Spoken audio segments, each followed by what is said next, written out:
utilize the log pose is in One Piece. Don't get me wrong, it's an important tool, but it's really funny to see that the longer the crew journeys together, the less important the most important navigation tool on the Grand Line becomes to them. Because when they first get into the Grand Line, Crocus is just like, you're never gonna get anywhere without this, and that's true.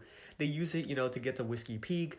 And then after that, it's kind of they play fast and loose with it because either they're just gonna sail out in a random direction, find an Eternal Pose, or get a Vivara card to take them somewhere. In the first half of the Grand Line, yeah, they utilized it quite a few times, but in the second half of the Grand Line, when they got that new one, it's really funny to think that they only ever used and followed it to an island once. And if you're thinking, oh, well, didn't they go from Fishman Island to Punk Hazard? No, they didn't. They were supposed to go to Raijin Island, and we know that because Smoker was going to intercept them there. But Luffy was just like, okay, we're going to go to the most unstable island. And then he gets the distress call from Punk Hazard, and he's just like, you know what? We already went to one island where it's always raining lightning. Let's just go to the icy hot island. Who knows? It'll be fun.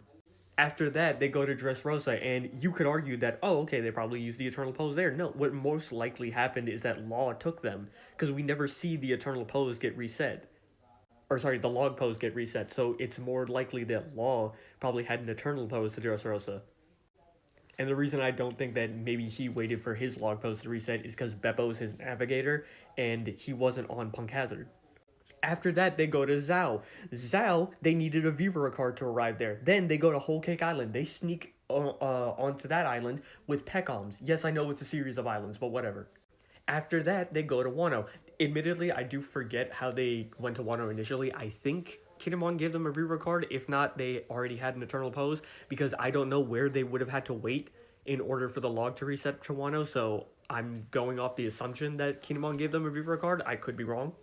Either way, it's still funny because at the end of Wano is when Luffy, Kid, and Law are drawing straws to see who's going to go in which direction. And finally, to Egghead is when, in the New World, they finally decide to actually follow the log pose.